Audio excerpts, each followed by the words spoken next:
जी, अस्सलाम वालेकुम।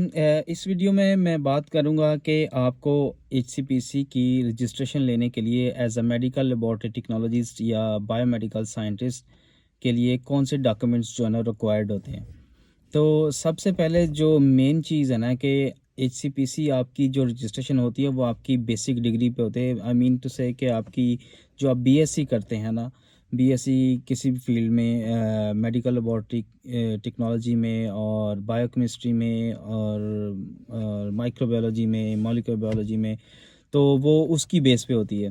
वो जो बेसिक रिक्वायरमेंट है उनकी, तो आपके बीएससी की डिग्रीज़ हों, स्क्रिप्ट हों, ट्रांसक्रिप्ट हो और क्रेडिट आवर्स स्पेसिफिकली वो हों। और उसके अलावा आपको एक तो आइल्स चाहिए। आइल्स 7 बैंड ओवरऑल रिक्वायर्ड है और उसके अलावा जो 6.5 जो है ना वो ईच मॉड्यूल होने चाहिए। वो उससे लिसनिंग, रीडिंग और राइटिंग में उससे कम नहीं होना चाहिए। अच्छा, अक्सर जो कैंडिडेट्स हैं ना वो थोड़े से घबरा जाते हैं आइल्स के नाम पे कि आइल्स करना पड़ेगा, आइल्स नहीं होगा। तो एक जो बात बताता हूँ कि आप आइट्स ना भी करें तो आपका काम चल सकता है। हाँ बिल्कुल, आइट्स करने की ज़रूरत नहीं है आपको।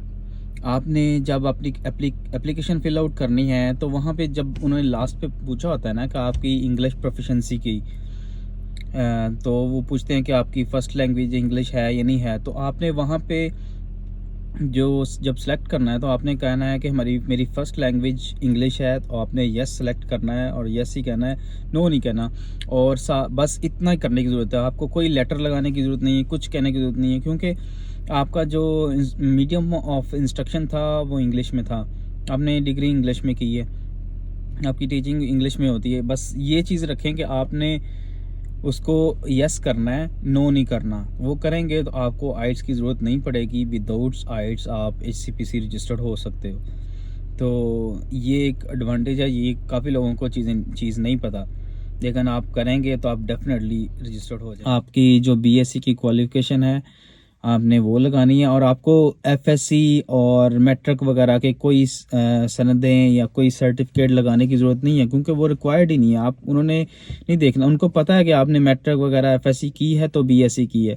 आपको सिर्फ बीएससी के डॉक्यूमेंट्स आपने सेंड करने हैं। बीएससी की डिग्री होगी, बीएससी का ट्रांसक्रिप्ट हो गया और आपको एक प्रूफ ऑफ एड्रेस चाहिए।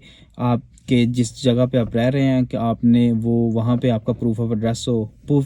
जो प्रूफ ऑफ एड्रेस में आपका बैंक का कोई लेटर भी आ सकता है कि आपके एड्रेस पे बैंक का लेटर जो आ रहा है आपके डिटेल्स हों उसके ऊपर, वो as a proof of address use हो सकता है। या अगर आपका इलेक्ट्रिसिटी या गैस का बिल जो अगर आपके नाम पे हो तो वो भी as a proof of address use हो सकता है। सेकेंडली उनको एक प्रूफ ऑफ आइडेंटिटी भी भेजना होता है, जो कि आपका पासपोर्ट होता है, उसकी कॉपी आपने करवा लेनी, वो चाहिए होता है। और थर्डली जो आपने बीएससी की होती है जिस यूनिवर्सिटी से, वहाँ से आपने अपनी बीएससी ऑनर्स का सिलेबस लेना है। माइट भी वो सिलेबस आपके पास ऑलरेडी हो, लेकिन वो सिलेबस उसकी आपने हार्ड कॉपी करवा के उसको अटेस्टेड करवाना होता है अपनी यूनिवर्सिटी से। जब आपकी यूनिवर्सिटी से अटेस्टेड हो जाता है तो वो फिर ऑथेंटिक बन जाती चीज़, उसको फिर वो एक्सेप्ट करते हैं। अगर वो अटेस्टेड नहीं होगा तो वो एक्सेप्ट नहीं करते। एक कोर्स इन्फॉर्मेशन फॉर्म होता है जो कि आप एचसीपीसी की जब वेबसाइट पर जाएंगे तो वहाँ पे आपको मिल जाएगा।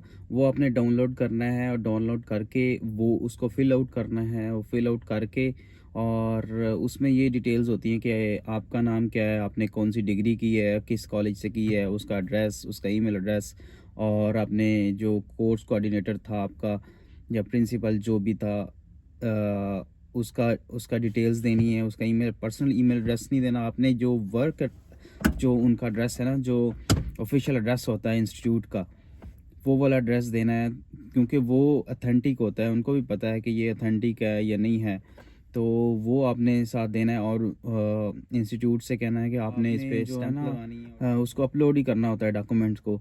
तो बस ये कि इंस्टीट्यूट की जब स्टैंप और साइन होंगे ना तो वो इनफ होंगे, आपने अपलोड कर देना है बाकी डॉक्यूमेंट्स के साथ। और एक आपको मेंबरशिप चाहिए जिस आप कंट्री में हैं वहाँ से, जो आपकी वहाँ पे कौंसल है जो मेडिकल लेबॉरेटरी टेक्नोलॉजिस्ट को रजिस्टर्ड करती है। यानी अगर आप पाकिस्तान में हैं तो पाकिस्तान में तो एज सच कोई कौंसल अभी तक नहीं है, लेकिन कुछ एक दो जो ऑर्गेनाइजेशंस प्राइवेटली बनी हुई हैं ना, तो उनके एक्सेप्ट हो जाती है रजिस्ट्रेशन।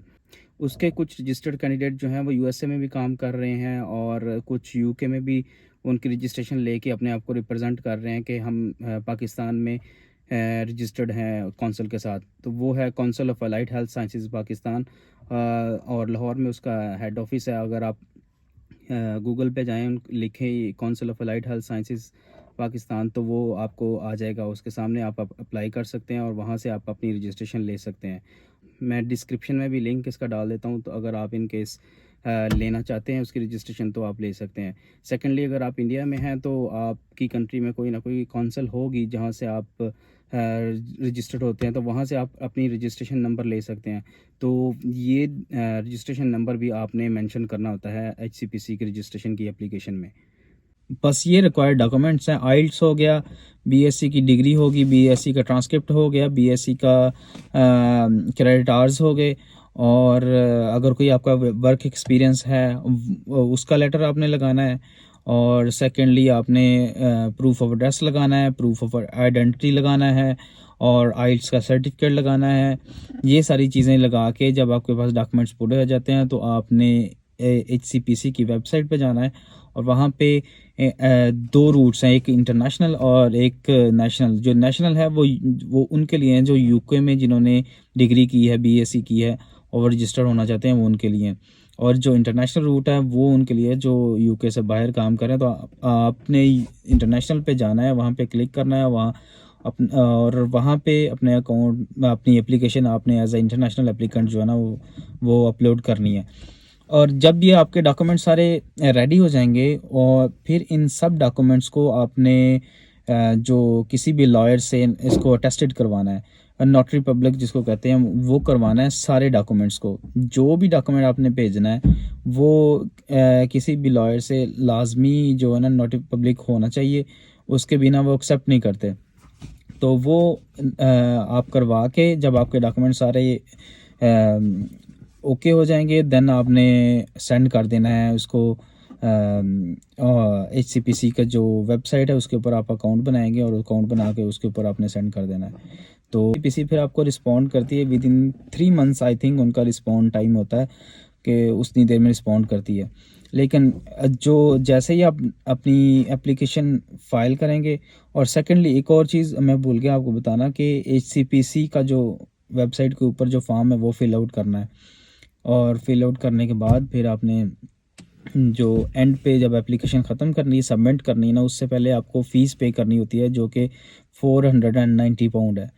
490 पाउंड फ़ीस पे करके आपकी एप्लीकेशन सबमिट हो जाएगी। और फिर क्योंकि एचसीपीसी बहुत ज़्यादा बिजी होता है और वो इतनी जल्दी रिस्पॉन्ड नहीं करता, क्योंकि बहुत ज़्यादा एप्लीकेशंस होती हैं अक्रॉस द वर्ल्ड, तो जो कि पूरी दुनिया से आई होती हैं। तो उन्होंने सबसे पहले जैसे जो first come first serve basis पे वो काम करते हैं, जो पहले एप्लीकेशन आई उसको देख रहे होते हैं। जब आपकी बारी आती है तो ऑटोमेटिकली आपकी जो एप्लीकेशन को वैल्यूएट करते हैं, और फिर जैसे जैसे वैल्यूएट करते हैं साथ ही वो आपके जो आपने डॉक्यूमेंट सेंड किए हैं और उनको अपनी ईमेल्स वगैरह प्रोवाइड किए हैं आपने वेरिफिकेशन के लिए, तो आपके एजुकेशनल जो इंस्टीट्यूट हैं उनको ईमेल सेंड कर देंगे वेरिफिकेशन करने के लिए, और पूछेंगे। और उसमें ज़्यादातर यही होता है कि ये नाम का स्टूडेंट और इस टाइम से इस ड्यूरेशन तक आपका स्टूडेंट था या नहीं था, तो ये कंफर्म करना होता है। और अगर आपने कोई एक्सपीरियंस लगाया हुआ है तो वो उस एम्प्लॉयर को सेंड कर देंगे ईमेल कि इस नाम के बंदे ने कितनी देर आपके पास काम किया था, या पूछेंगे इस दौरान से इस टाइम तक काम किया था या नहीं किया था। तो वो वहाँ से उतनी देर में जब वो अपने डॉक्यूमेंट्स वैल्यूएट करेंगे आपके बीएससी के, और उतनी देर में आपके जो ईमेल्स गई हैं उसका रिस्पांस आ जाएगा। तो जैसे ये दोनों काम हो जाएंगे फिर वो आपको ईमेल करेंगे कि आप अगर आपके डॉक्यूमेंट्स सारे ओके हैं, और फिर वो कहेंगे कि आप 90 पाउंड रजिस्ट्रेशन फ़ीस जो है ना वो जमा करवा दें। अगर इन केस डॉक्यूमेंट्स आपके कंप्लीट नहीं होते या उनमें कोई इशू होता है तो वो आपको कांटेक्ट करेंगे, मीनवाइल और बताएंगे कि ये चीज़ आप में जो डॉक्यूमेंट्स है उसमें कम है या ये डॉक्यूमेंट्स और प्रोवाइड करें, तो फिर आप वो प्रोवाइड करते हैं तो फिर वो फर्दर उसके ऊपर काम करते हैं। तो जैसे आपको आप उनको 90 पाउंड फ़ी पे करते हैं रजिस्ट्रेशन की, तो आपका नाम रजिस्टर पे आ जाता है और आप HCPC के साथ रजिस्टर्ड हो जाते हैं। तो आप विद इन फ्यू आवर्स और मे बी 1 और 2 आवर्स आपका नाम जो ना वो वेबसाइट के ऊपर रजिस्टर्ड पे आ जाता है। तो ये थी आज की वीडियो। अगर कोई क्वेश्चन हो आपका और कुछ पूछना चाहते हो तो आप कमेंट्स में बता सकते हैं, और don't forget to subscribe my channel for latest videos. Okay, thank you so much.